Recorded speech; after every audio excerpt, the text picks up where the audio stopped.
만일 주님을 따르는 사람들이 12제자들 뿐이었다면 유대교 지도자들이 주님을 시기하지 않았을 것입니다. 그러나 주님을 따르는 사람들은 인산인해를 이루었습니다. 주님께서 어느 집에 들어가시면 방과 거실은 말할 것도 없고 넓은 마당의 사람들로 가득 찼습니다. 주님께서 제자들과 잠시 휴식을 취하려 한적한 벳세다 들판으로 가셨습니다. 사람들은 그 소식을 듣고 몰려왔는데 남자 장정만 무려 5천 명입니다. 여자와 아이들을 모두 합친다면 1만 명은 좋게 넘었을 것입니다. 주님께서 예루살렘으로 올라가시면 사람들은 구름대처럼 몰려들었습니다. 그러니 유대교 지도자들이 어찌 시기하지 않을 수 있겠습니까? 시기는 미움을 낳고 미움은 살인을 낳습니다. 유대교 지도자들의 마음에 시기심이 커지기 시작했습니다. 그들은 거짓 증인들을 세워서라도 주님을 죽이고자 했습니다. 그들은 주님을 죽이기 위해 빌라도 총독까지 위협했습니다. 결국 그들은 주님을 죽이는 데 대성공을 거두었습니다. 그들은 주님을 죽이고 얼마나 좋아했겠습니까? 앓던 이를 뺀 것처럼 너무나 시원하고 좋았을 것입니다. 그들은 이제 모든 것이 다 끝났다고 생각했습니다.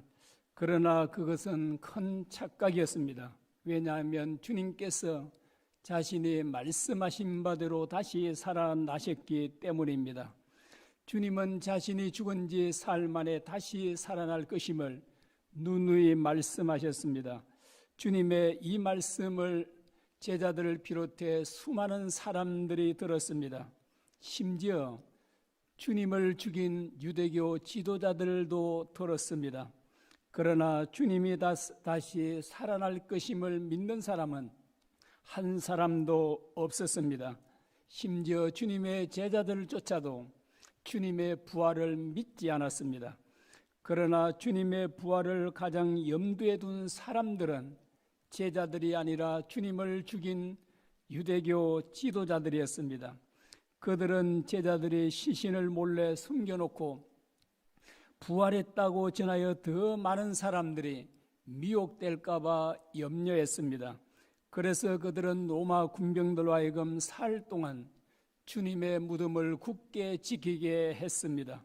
로마 군병들은 찬란하게 빛나는 옷을 입은 천사들이 나타나자 혼비백산되어 도망갔습니다. 그들은 자기들이 본 것을 대제사장들에게 전했습니다. 대제사장들은 그들에게 돈을 주면서 거짓말을 하게 했습니다. 그들은 대제사장들이 시킨 대로 자기들이 졸 때 제자들이 주님의 시신을 가져갔다고 말했습니다. 로마 군병들과 유대교 지도자들은 제자들이 주님의 시신을 가져가지 않았다는 것을 잘 알고 있었습니다. 누구도 주님의 시신을 옮긴 사람이 없습니다. 그런데 무덤 안에 주님의 시신은 사라졌고 주님께서 입고 계셨던 세마포와 주님의 얼굴을 쌌던 수금만 남아 있었습니다. 이것은 주님의 부활이 너무나 확실하다는 증거입니다. 그러나 제자들은 빈 무덤과 주님의 세마포를 보고도 주님의 부활을 믿지 않았습니다. 그런데 그들이 자신들의 목숨을 걸고 주님의 부활을 증거하였습니다. 이것은 그들이 부활하신 주님을 직접 만났다는 확실한 증거입니다. 만일 그들이 부활하신 주님을 실제로 만나지 않았다면 하나밖에 없는 목숨을 걸고 주님을 증거하지 못했을 것입니다. 주님의 부활은 너무나 확실합니다. 제자들이 복음을 전하자 수많은 사람들이 회개하고 주님께 돌아왔습니다. 예루살렘 교회는 폭발적으로 부흥하였습니다. 불과 몇 개월 만에 기독교로 개종한 사람들이 무려 15,000명이 넘었습니다. 주님께서 사역하실 때보다 훨씬 더 빨리 많은 사람들이 기독교로 개종하였습니다. 유대교 지도자들은 주님만 제거하면 다 해결될 것이라고 생각했습니다. 그러나 그들의 생각은 완전히 벗어나고 말았습니다. 그들은 대대적으로 그리스도인들을 박해하기 시작했습니다.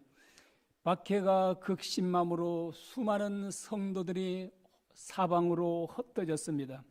그들은 사방에 복음을 전했습니다. 그래야 더 많은 유대인들이 기독교로 개종했습니다. 이런 일을 절대로 가만히 두고 볼 수 없는 한 청년이 있었습니다. 그 청년의 이름은 바로 사울입니다. 그는 당시 최고의 학문을 한 최고의 엘리트였습니다. 그는 기독교를 완전히 사이비 이단이라고 확신했습니다. 사도들이 전한 핵심 메시지는 예수님의 부활이었습니다. 사울은 예수님이 부활했다는 것은 완전히 사기라고 생각했습니다. 그는 사도와 그리스도인들이 사람들을 유혹하기 위해 부활하지도 않는 예수를 부활했다고 거짓말을 하고 있다고 생각했습니다. 그의 눈에 기독교는 완전히 거짓 종교로밖에 보이지 않았습니다. 이런 거짓 종교에 자기 유대교 사람들이 넘어가는 것을 볼 때 피가 거꾸로 섰습니다. 그는 자기 목숨을 걸고 기독교를 이 땅에서 완전히 진멸해 버릴 것을 하나님께 맹세했습니다. 그는 사데반 집사를 돌로 쳐 죽일 때 조금의 양심의 가책도 없었습니다. 오히려 하나님을 위해 너무나 잘한 일이라고 생각했습니다. 그는 누구보다도 그리스도인들을 체포하는 일에 앞장섰습니다. 오늘 본문 1절에 보면 주의 제자들에 대해 위협과 살기가 등등했다고 말씀합니다.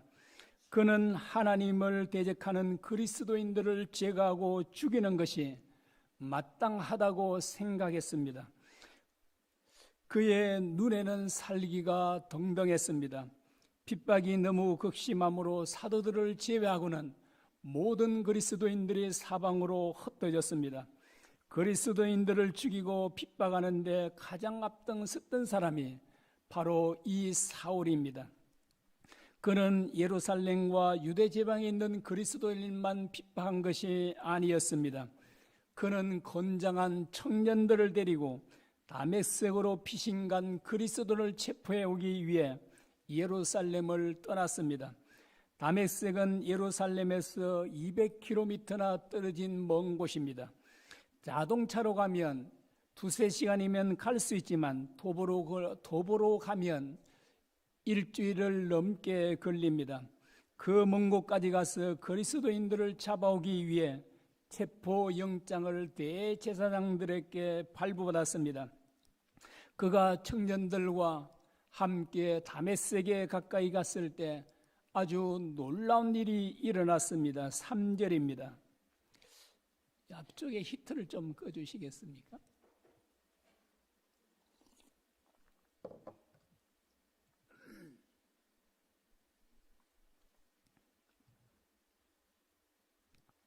사울이 길을 가다가 다메섹에 가까이 이르더니 홀련히 하늘로부터 빛이 그를 둘러 비추는지라. 태양보다 수천 배 더 밝은 찬란한 빛이 하늘로부터 사울을 둘러 비추었습니다. 그는 지금까지 단 한 번도 이처럼 밝은 빛을 본 적이 없었습니다. 그는 찬란하고 밝은 빛이 그에게 비추어지자 그는 그만 땅에 쓰러지고 말았습니다. 그는 빛 가운데 누군가 서 있는 것을 보았습니다. 그리고 그는 그분이 자기에게 한 말씀을 들었습니다. 그분은 사울에게 이렇게 말씀하셨습니다. 사울아 사울아 내가 어찌하여 나를 박해하느냐. 빛 가운데 나타나신 그분은 사울의 이름을 알고 있었습니다. 그래서 그분은 사울의 이름을 불렀습니다. 사울아 사울아. 그분은 사울에게 내가 어찌하여 나를 박해하느냐고 하셨습니다. 사울은 그분을 한 번도 만난 적이 없습니다. 그런데 어떻게 그분을 핍박하고 괴롭힐 수 있겠습니까? 그는 빛 가운데 나타나신 그분이 누군지 전혀 알지 못했습니다. 그래서 그는 주여 누구시니라고 물었습니다. 그는 빛 가운데 나타나신 그분이 단순히 사람이 아니라는 것을 직감적으로 알 수 있었습니다. 누구든지 빛 가운데 나타나신 그분을 뵙게 된다면 그분이 신적인 존재라는 것을 누구나 금방 알 수 있었을 것입니다. 사울 역시 그분이 신적인 존재라는 것을 이미 감지하고 주여 당신이 누구시니라고 물었습니다. 그는 빛 가운데 나타나신 그분이 누군지 너무나 궁금했습니다. 그분이 누군지 꼭 알고 싶었습니다. 사울은 그분의 대답을 듣고 마치 엄청난 전력에 감전된 것과 같았습니다. 그분이 이렇게 말씀하셨습니다. 나는 내가 박해하는 예수라. 그가 주님의 이 말씀을 듣고 얼마나 놀랐겠습니까? 사울은 도무지 믿어지지 않아 다시 한번 주여 누구시니라고 물었습니다. 그러자 주님은 너무나도 분명하게 나는 내가 박해하는 예수다라고 말씀하셨습니다. 그는 예수님이 이렇게 살아계시라고는 상상도 못했습니다. 만일 그가 사람들과 내기를 했다면 자기 목숨을 걸고 예수님은 절대로 부활하지 않았다고 장담했을 것입니다. 사람들이 모든 것을 아는 것 같지만 그렇지 않습니다. 장담을 했다가 틀린 사람들이 얼마나 많습니까? 장담한 대로 손에 장을 찢었다면 사람들의 손가락은 남아남지 않았을 것입니다. 사울은 손가락 정도가 아니라 자기의 목숨을 걸고 예수님은 절대로 부활하지 않았다고 입에 거품을 물고 장담했을 것입니다. 만일 그가 예수님의 부활을 0.001%라도 믿었다면 그처럼 잔인하게 박해하지 않았을 것입니다. 그는 예수님의 부활을 0.001%도 믿지 않았습니다. 그러나 죽은 줄만 알았던 예수님이 이렇게 살아계실 뿐만 아니라 그분이 하나님이라는 것을 깨닫게 되었습니다. 여러분, 당시 사울이 받은 충격이 얼마나 크겠습니까? 그는 한동안 정신을 차릴 수 없었을 것입니다. 그는 왜 사도들과 성도들이 목숨을 걸고 부활하신 주님을 증거했는지를 알게 되었습니다. 그는 자기가 얼마나 큰 죄를 저질렀는지도 알게 되었습니다. 그는 어떻게 해야 할 바를 알 수 없었습니다. 주님께서 그에게 이렇게 말씀하셨습니다. 6절입니다.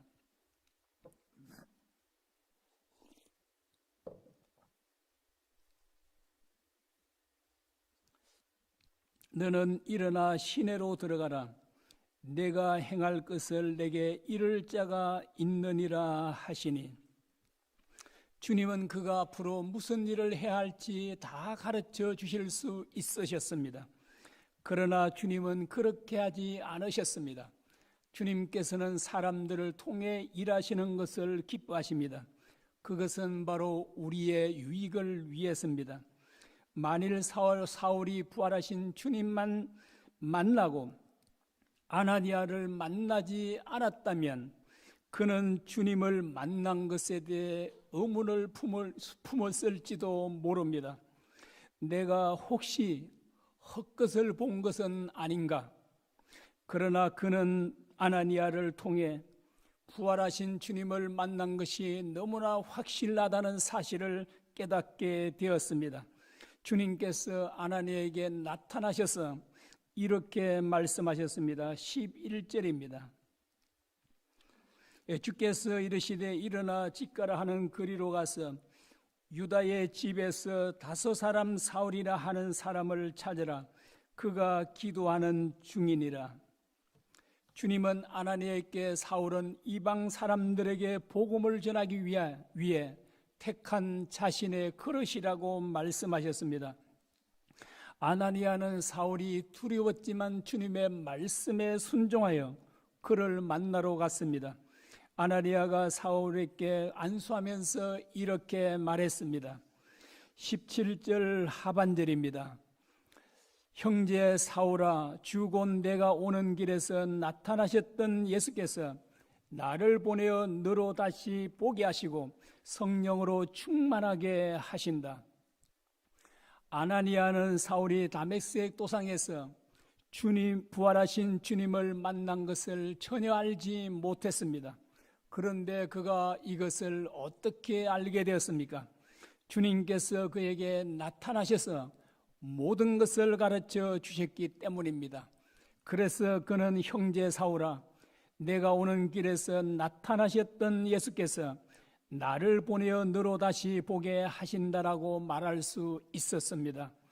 사울은 주님께서 보내신 아나니아를 통해 자기가 부활하신 주님을 만난 것이 사실임을 확신나게 되었을 것입니다. 주님은 이와 같이 사람들을 통해 우리의 믿음을 견고하게 세워주십니다. 우리는 다른 사람들을 통해 믿음의 도전을 받을 때가 대단히 많습니다.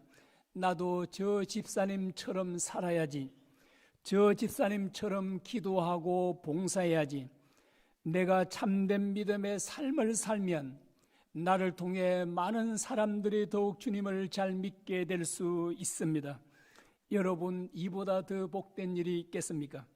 주님은 이렇게 사람들을 통해 일하시기를 기뻐하십니다. 그 목적은 전적으로 우리의 유익을 위해서입니다. 사울은 결단코 헛것을 본 것이 아닙니다. 그는 너무나 생생히 부활하신 주님을 본 것입니다. 부활하신 주님을 만난 그는 지금까지 삶을 바꾸지 않을 수 없었습니다.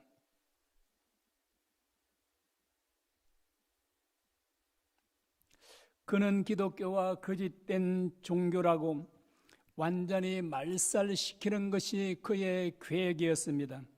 그러나 이제 더 이상 그의 계획을 계속 추진할 수 없었습니다.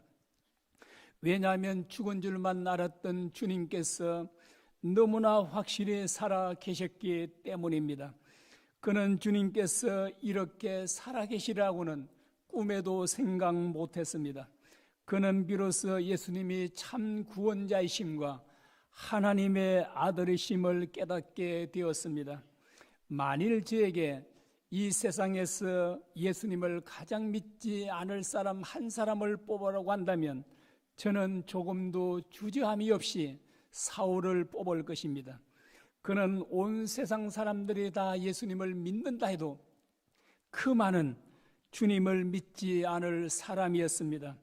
이런 그가 부활하신 주님을 만난 후 곧바로 사람들을 찾아가서 부활하신 주님을 증거했습니다. 20절에 보면 이렇게 말씀합니다. 적시로 각 회당에서 예수가 하나님의 아들이심을 전파하니라고 말씀합니다. 여러분, 그리스도인들을 체포하러 온 사람이 어떻게 이렇게 그리스도를 전하는 사람이 될 수 있습니까? 다메섹 그리스도인들도 사도 바울을 보고 얼마나 당황스러워 했겠습니까? 그처럼 극렬한 핍박자가 하루아침에 열렬한 그리스도인이 되었으니 어찌 당황하지 않을 수 있겠습니까? 여러분, 어떻게 이런 일이 가능할 수 있습니까? 그것은 사울이 부활하신 주님을 실제로 보았기 때문입니다. 만일 그가 부활하신 주님을 실제로 보지 않았다면 그는 절대로 주님을 믿지 않을 사람이었습니다. 사울의 회심은 예수님께서 실제로 부활하셨다는 확실한 증거입니다. 요즘 대부분 매장을 하지 않고 화장을 합니다. 화장을 하면 한 줌의 죄만 남습니다. 그런데 어떻게 사람이 살아날 수 있습니까? 이것은 우리의 상식과 지식과 경험으로는 1000번, 10,000번을 생각해도 불가능한 일입니다. 시신이 그대로 있어도 다시 살아날 수 없지 않습니까? 지금까지 아무리 훌륭한 의사라도 죽은 사람을 살려낸 의사가 없습니다. 그런데 한 줌의 죄가 된 사람이 어떻게 다시 살아날 수 있습니까? 이것은 절대로 불가능한 일입니다. 물론 이런 일이 우리 인간에는 불가능한 일이지만 전능하신 하나님께는 얼마든지 가능한 일입니다. 하나님께서 우리 인간을 만드실 때 무엇으로 만드셨습니까? 창세기 1장과 2장에 보면 흙으로 사람을 만드셨다고 말씀합니다. 여기서 말하는 흙은 먼지를 말합니다. 사람을 화장하면 죄만 남는데 그 죄가 바로 먼지입니다. 하나님께서는 먼지로 사람을 만드셨습니다. 그렇다면 사람이 죽어 흙이 되거나 먼지가 되어도 얼마든지 다시 살릴 수 있지 않겠습니까? 하나님께서 무덤에 묻히신 예수님을 다시 살려내셨습니다. 사도행전 2장 24절입니다. 하나님께서 그를 사망의 고통에서 풀어 살리셨으니 이는 그가 사망에 매어 있을 수 없었습니다. 하나님께서 주님을 사망의 고통에서 풀어 다시 살리셨습니다. 주님은 제자들에게 여러 차례 나타나셔서 자신이 부활하셨음을 분명하게 보여주셨습니다. 사람들은 사람이 죽으면 끝이라고 생각합니다. 그러나 성경은 그렇지 않다고 말씀합니다. 그 확실한 증거가 주님의 부활입니다. 부활하신 주님을 실제로 본 사람만 무려 520명이 넘습니다. 이것은 주님의 부활이 너무나 확실하다는 증거입니다. 주님의 부활은 우리의 부활을 보장합니다. 우리는 우리에게 부활의 소망이 있으므로 죽음을 두려워해야 할 이유가 없습니다. 잠시 세상을 사는 우리에게 부활의 소망이 있다는 것보다 더 기쁜 일이 있겠습니까? 부활을 확실히 믿고 소망하는 사람은 이 세상의 것들에 연연하여 하지 않습니다. 만일 우리가 아직도 이 세상 것들에 집착하거나 연연해 하고 있다면 우리는 주님의 부활을 믿지 않기 때문입니다. 주님의 부활은 우리들의 부활을 확실하게 보정해 줍니다. 그러므로 우리는 부활의 소망을 가진 자답게 살아야 합니다. 사자들의 밥이 되고 풀무불 속에 죄가 된다 할지라도 우리는 믿음을 굳게 지켜야 합니다. 우리는 우리에게 부활의 소망을 주신 하나님께 온 마음을 다해 사랑해야 합니다. 하나님을 사랑한다는 증거는 그분의 계명을 지키는 것입니다.